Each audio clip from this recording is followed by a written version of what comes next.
ভাইরা, ও আদম, এই জান্নাতের মধ্যে থাকবা, যা খাওয়ার যেখানে খুশি যাওয়ার যাবা, ওই গাছের কাছে যাইস না। ওটার কাছে যদি যাও ফাতাকুনা মিনাজ জালিমিন। আল্লাহু আকবার বলেন, আওয়াজ করে বলেন আল্লাহু আকবার। আদম, ওই গাছের কাছে যাবা না। এটা হলো একটা ডিস্টেন্স, সীমারেখা। তার মানে জান্নাতের মধ্যে ছেলে সন্তান হওয়ার কোনো ব্যবস্থা নাই, ঠিক কিনা বলেন? আল্লাহ যে আদমের পৃষ্ঠদেশের মধ্যে লক্ষ লক্ষ কোটি কোটি বনি আদম রেখে দিলেন, এগুলাকে কিভাবে প্রকাশ করবেন, সেই জন্য একটা মাধ্যমে কি দিলেন, ওই গাছের কাছে যাবা না।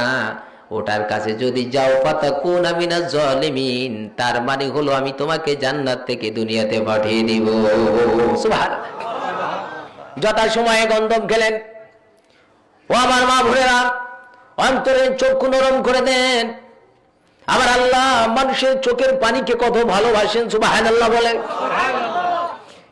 আল্লাহ পাক কেমন দয়ালু, পাহাড় পরিমাণ গুনাহ করে বান্দা যদি আল্লাহর কাছে রব্বানা যালামনা আনফুসানা ওয়া ইল্লাম তাগফির লানা ওয়া তারহামনা লানাকুনান্না মিনাল খাসিরিন, আল্লাহর কাছে যদি আকুতি মিনতি নিয়ে মায়া পাওয়ার জন্য নিজকে নিজে ছোট মনে করে যদি বলে, আমার আল্লাহ বলেন উহুদ পাহাড়ের পরিমাণও যদি তোর গুনাহ হয়, আমি এর চেয়ে বড় রহমত নিয়ে আগে তোর সমস্ত গুনাহগুলো ক্ষমা করে দেব।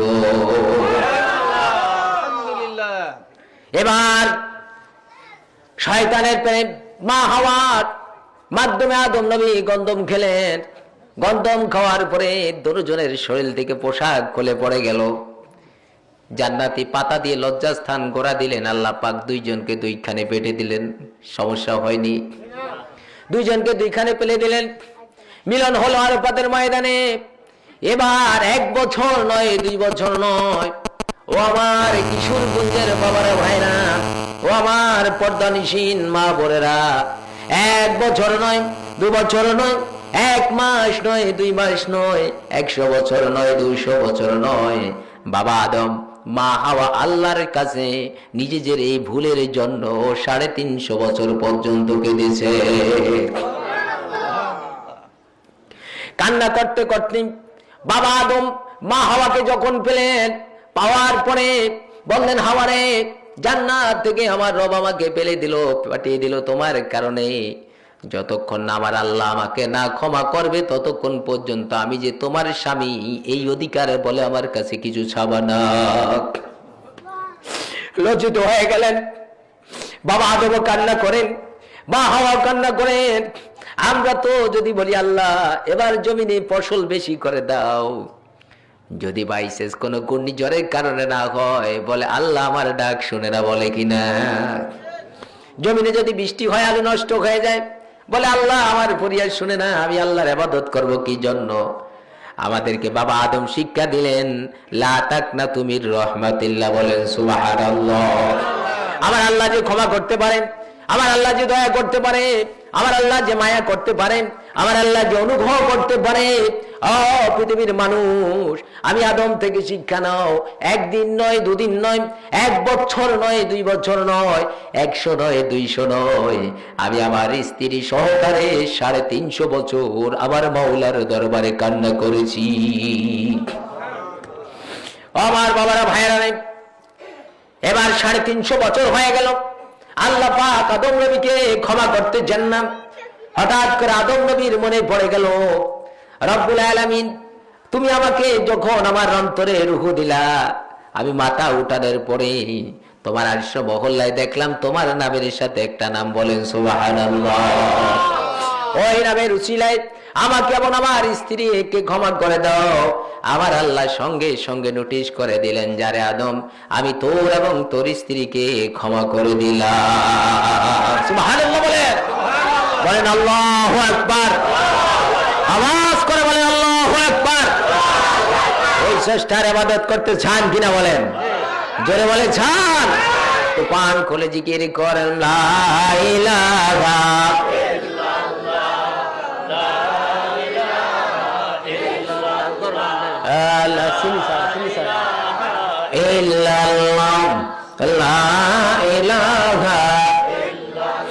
ঠিক মহব্বতে বলেন লা ইলাহা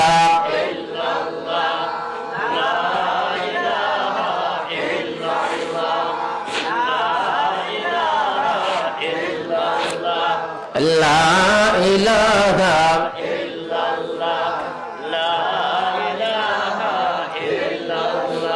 লা ইলাহা ইল্লাল্লাহ মুহাম্মাদুর রাসূলুল্লাহ।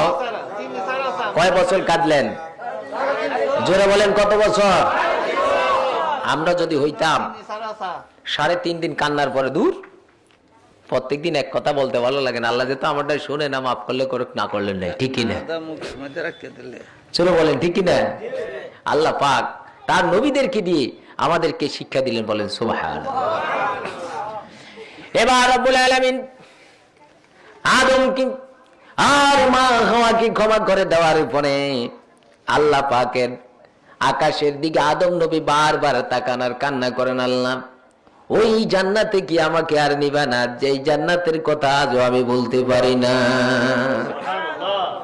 আমার আল্লাহ ডাক দিয়ে বলে, আদম চিন্তা করবা না, কোনো টেনশন করবা না, হয়রান হবা না, যদি নেক আমল করো, যদি ভালো কাজ করো, আদম তোমাকে নয়, শুধু তোমার যত ছেলে সন্তান আসবে কিয়ামত পর্যন্ত সবাইকে আমি আবার রিটার্ন জান্নাতে নিয়ে আসব। এই ঘোষণা কার? জোরে বলেন কার? বন্ধুরা আমার, ও রব্বুল আলামিন কিভাবে আদম আমি এই জমিনের মধ্যে তোমাকে পাঠালাম, তোমার সন্তানদেরকেও পাঠালাম, এখানে নির্দিষ্ট একটা টাইম মেনটেন করে দিলাম, 100 বছর, 150, 200, 250, 300, 400, 500, 1000 বছর, 950 বছর পর্যন্ত হায়াত পেয়েছিল হযরত নূহ আলাইহিস সালাতু ওয়াস সালাম। হযরত মূসা নবী যখন 100 এর উপরে বয়স চলে গেল, আজরাইল যখন আসলো, আল্লাহর পয়গম্বর মূসা মালাকুল মউতের জন্য রেডি হয়ে যাও। মূসা নবী আজরাইলকে একটা থাপ্পড় মেরেছিলেন। এবার বললেন, আল্লাহ আপনার পয়গম্বর গোসা হয়ে গেছেন। আল্লাহ বলেন, ও আজরাইল আমার পয়গম্বর মূসাকে বল সে যেন একটা বেড়া বকরির উপরে হাত রাখে, ওই বেড়া বকরির তার হাতের নিচে যতগুলো পশম পড়বে তাকে ঘোষণা করে দে, আমি আল্লাহ তাকে আরো এত বেশি হায়াত বাড়িয়ে দিলাম। আজরাইল যখন বললেন, হযরত মূসা নবী বলে, ও আজরাইল এই বেড়া বকরি পশমের মতো আমাকে হায়াত বাড়িয়ে দিবা। আল্লাহ দিবে, তারপর আমার কি হবে? আজরাইল বলো, তারপর মালাকুল মউত আসবে। এবার মূসা নবী হেসে দিয়ে বলে, মালাকুল মউত থেকে যে তোরে রেহাই পাওয়া যাবে না, আমার আর হায়াতের দরকার নাই, জলদি করে তুমি তোমার কাজটা করে ফেলো। ও আদম কিভাবে আনবো শুনো, কোরআনে কারিমে বলে দিলেন, মিনহা খালাকনাকুম, বলুন মিনহা খালাকনাকুম ওয়া ফিহা নুঈদুকুম ওয়া মিনহা নুখরিজুকুম তারাতান উখরা। আদম রে, এই মাটি থেকে তোমাকে সৃষ্টি করেছি, এই মাটির সাথে আবার মিশে যাবা, আবার এই মাটির থেকে পুনরায় আমি খোদা তোমাদেরকে তিলে তিলে বেছে বেছে হাসরের ময়দানে সবাইকে উঠাবো। সে আল্লাহ আসেনি? সেই নবী আসেনি? জোরে বলেন আছে কিনা? বন্ধুরা আমার, কেমন নবী শুনেন, আল্লাহ পাকের হাবিব বলেন, খায়রুন নাস কারণী, সর্বশ্রেষ্ঠ মানুষ যারা এই পৃথিবীর মধ্যে নবীদের পরে সর্বশ্রেষ্ঠ জাতি যারা মানুষ যারা, তারা হলো আমাকে যারা দেখেছে তার মানে আমার সাহাবারা। সুম্মাল্লাযিনা ইয়ালুনাহুম, তারপরে সাহাবীদের পরে তাবে, সুম্মাল্লাযিনা ইয়ালুনাহুম, তারপরে হলো তাবে তাবিন। জোরে বলেন সুবহানাল্লাহ। কেমন ভালোবাসতেন নবীকে, নবী যে ঘোষণা দিলেন কেমন সর্বশ্রেষ্ঠ ছিলেন, একটু কান পেতে শুনেন আমার নবীকে কেমন ভালোবাসতেন। আল্লাহ পাক বলেন, কুল ইন কুনতুম তুহিব্বুনাল্লাহ ফাত্তাবিউনি ইউহিব্বুকুমুল্লাহ ওয়া ইয়াগফির লাকুম যুনুবাকুম আল্লাহু গফুরুর রহিম। সুবহানাল্লাহ। বন্ধু ভাই আমার, আপনি বলবেন মানুষ আমাকে ভালোবাসতে চায়, আমাকে পেতে চায়। তারা যদি আমাকে ভালোবাসতে চায়, আমাকে পেতে চায়, তাহলে আমি আপনাকে কমপ্লিট হিসাবে ইন্না আরসালনাকা কাফাতাল লিন্নাস, আমি আপনাকে পরিপূর্ণ হেদায়েতের জন্য, মানুষের হেদায়েতের জন্য আপনাকে মডেল হিসাবে পাঠিয়ে দিয়েছি। আপনাকে যদি মহব্বত করে, ভালোবাসে, ইত্তেবা করে, তাহলে আমি খোদার মহব্বত, ভালোবাসা, ইত্তেবা হয়ে যাবে। ও হাবিবে আমার, আমাকে ভালোবাসবে, আপনাকে ভালোবাসবে, এই মহব্বত করলে শুনে রাখবেন, তারা কলমা পড়ার আগে যদি গোটা বিশ্বের সমস্ত প্রকার গুনাহ নিয়ে আপনার কাছে আসে, শুধুমাত্র একবার পড়বে লা ইলাহা ইল্লাল্লাহু মুহাম্মাদুর রাসূলুল্লাহ, এই একবার গুনাহ করলাম, একবার কলমা পড়লাম, হাজার হাজার কোটি কোটি গুনাহ করলো, সারা বিশ্বের চেয়ে বেশি ওজন হয়ে গেল, শুধুমাত্র আপনার কাছে আসলো, এই মধুর কলেমা পড়লো, বন্ধু হে ওয়াগফির লাকুম যুনুবাকুম, আমি তাদের অতীতের সমস্ত গুনাহগুলো মাফ করে দেব, নিশ্চয়ই আমি ক্ষমাশীল এবং দয়ালু। কেমন গুনাহ মাফ করলেন, কেমন ভালোবাসলেন নবীকে, কেমন মহব্বত করতেন নবীকে। হযরত আবু বকর সিদ্দিক রাদিয়াল্লাহু তাআলা আমার নবীকে কেমন ভালোবাসতেন। ও আমার কিশোরগঞ্জের ভাইয়েরা রে, আর যদি নবীর পক্ষে, আল্লাহর পক্ষে মানুষকে ডাকা হয়, মানুষ বলে এটা হলো হুজুরদের কাজ, ঠিক কিনা বলে? বলে হুজুর আপনারা যান, আপনারা থাকতে, আমরা থাকতে আপনাদের কোনো ভরসা নেই, বলে কিনা? হুজুরে বলেন বলে কিনা? আপনারা আমার ভাষা বুঝেন বাজান? কষ্ট হয়? তুফান খুলে দুরূদ শরীফ পড়েন, সাল্লাল্লাহু আলা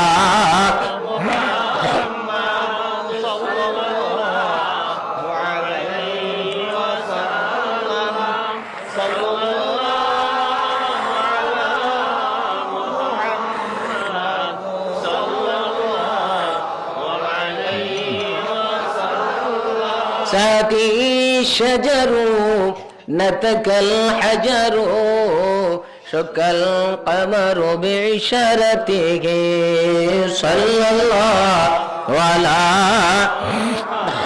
মুহাম্মাদ সাল্লাল্লাহু আলাইহি ওয়াসাল্লাম সাল্লাল্লাহু আলা মুহাম্মাদ সাল্লাল্লাহু আলাইহি। নবীকে ভালোবাসতে চান কিনা?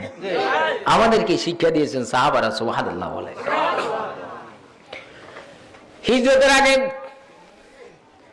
আবু বকর সিদ্দিক রাদিয়াল্লাহু তাআলা আনহুকে 6 মাস আগে বললেন, আবু বকর, যে কোনো একদিন তোমাকে নিয়ে আমি সোনার মক্কা থেকে মদিনা শরীফের উদ্দেশ্যে রওনা হব। এই কথা নবীজি বলে দিলেন। 6টি মাস চলে গেল, কেমন মহব্বত করতেন, নবীর ভালোবাসা। সেই জন্য নবী বলেছেন, লা ইউমিনু আহাদুকুম হাত্তা আকুনা হাব্বা ইলাইহি মিন ওয়ালিদিহি ওয়া ওয়ালাদিহি ওয়ান নাসি আজমাইন।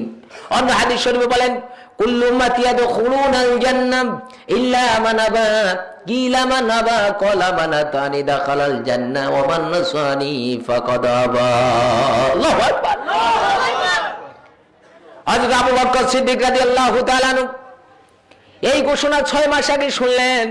যেদিন নবী মক্কা শরীফ থেকে মদিনার উদ্দেশ্যে রওনা হলেন, আমার কিশোরগঞ্জের ভাইয়েরা রে, ও আমার পর্দার অন্তরালের মা বোনেরা, বাবা মারা গেছেন, ছেলে সন্তান মারা গেছে, স্বামী মারা গেছে, স্ত্রী মারা গেছে, অনেকের ব্যবসা বাণিজ্য মায়ের খেয়েছেন, কান্না করেছেন।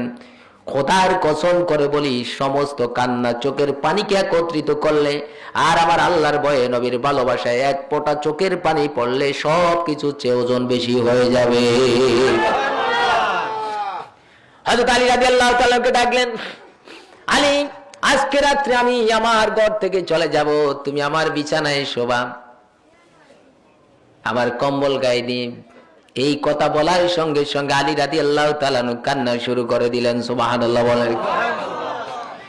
তারপরে নবীজি খানিকক্ষণ চুপ করার পরে পুনরায় আবার বললেন, আলী, আমি যাওয়ার পরে আগামী কাল সকাল হলে পরে আমার কাছে কাফেররা যে তাদের সম্পদগুলা রাখছে, এগুলা তুমি সবার কাছে জনে জনে গনে গনে পৌঁছাইয়া দেবা। হযরত আলী হেসে দিলেন। আবার নবী ডাক দিয়ে চোখের পানি ছেড়ে দিয়ে বলে, আলী রে, কেমন ভালোবাসতেন, আল্লাহু আকবার বলেন। কি দন আছে কি দিয়ে আপনার, কি দন আছে কি দিয়ে আপনার মন যোগাবো।